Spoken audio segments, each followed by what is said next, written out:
More horrific details emerging in the murder of 12-year-old Jocelyn Nungaray. Houston authorities confirming she was raped before she was strangled to death. The new development makes the two illegal immigrants charged in the case eligible for the death penalty if convicted. Meanwhile, the illegal crossings along the U.S. southern border reportedly falling to a 3-year low in June following President Biden's executive order to curb asylum. But separate reporting by the New York Post shows that more than 100,000 migrants were still allowed into the U.S. in June, despite that crackdown. The border crisis linked to a string of violent crimes across the United States, all with illegal immigrants named as suspects. Border Patrol Union Vice President Art Del Cueto asked where it all ends. When you're looking at the millions that have already come into the country, just by simply asking for asylum, and then you start looking at the gotaways, I think there's going to be more of these stories. It's horrifying. And even if you decide to say, hey, we're going to put a cap on the amount of people that are asking for asylum, like has been done by this administration, what's the plan moving forward for the millions that they've already allowed in the country now? Florida Republican Congressman Mike Waltz, member of the House Foreign Relations and House Intelligence Committees, is here now. Congressman, great to see you. The fact is that Jocelyn Nungaray would be alive, Rachel Morin would be alive, Laken Riley would be alive, and the countless, say, children who have been raped by these illegal migrants. None of this would have happened if these illegal migrants had not been let in by Joe Biden and company. That's absolutely right, Dagan. And every one of these horrific, tragic stories just proves in the public's mind President Trump's point that prisons are being emptied, Venezuelan gangs are migrating north like Tren de Aragua and others.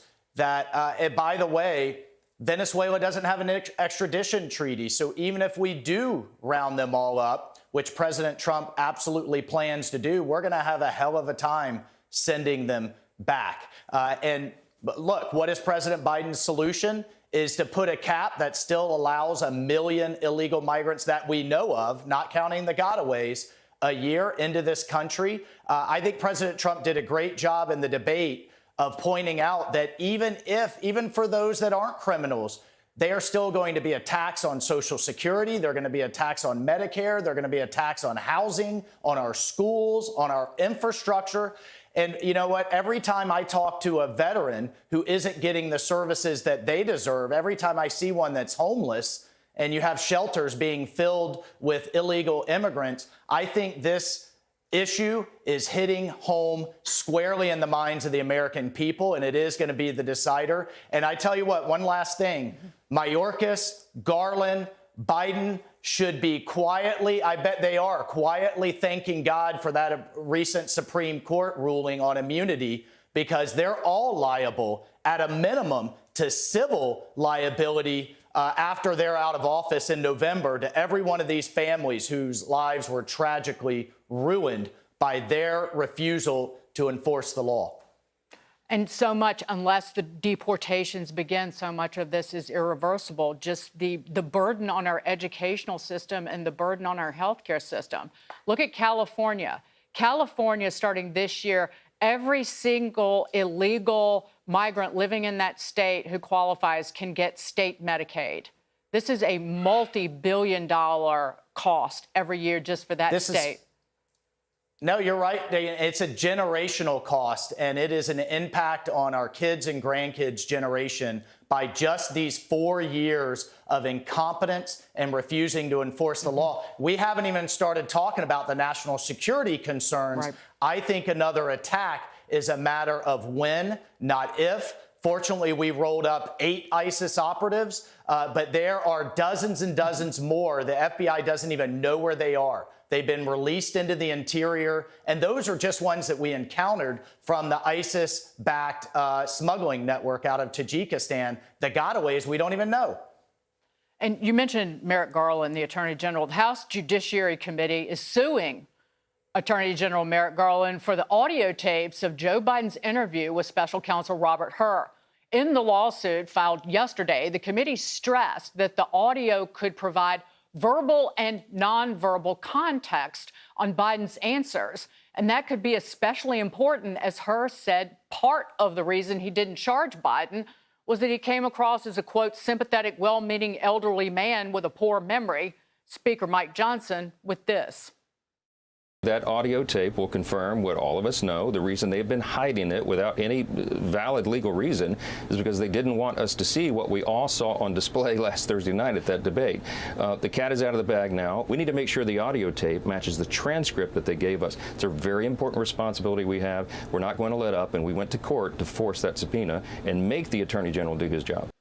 The Attorney General held it up for political reasons, but this is in the national interest, Congressman, is it not? Yeah, that's right. The American people and the committee and the Congress deserve to hear and see those verbal miscues and exactly what Biden said, because that's what Hur relied on to make his judgment to not press charges. Number two, we know the White House doctored and changed the actual written transcripts. And number three, Dagan, I'm on the Intel Committee. I've seen the actual documents that Biden admits were down in his basement and that he was using to sell books, by the way, made $8 million.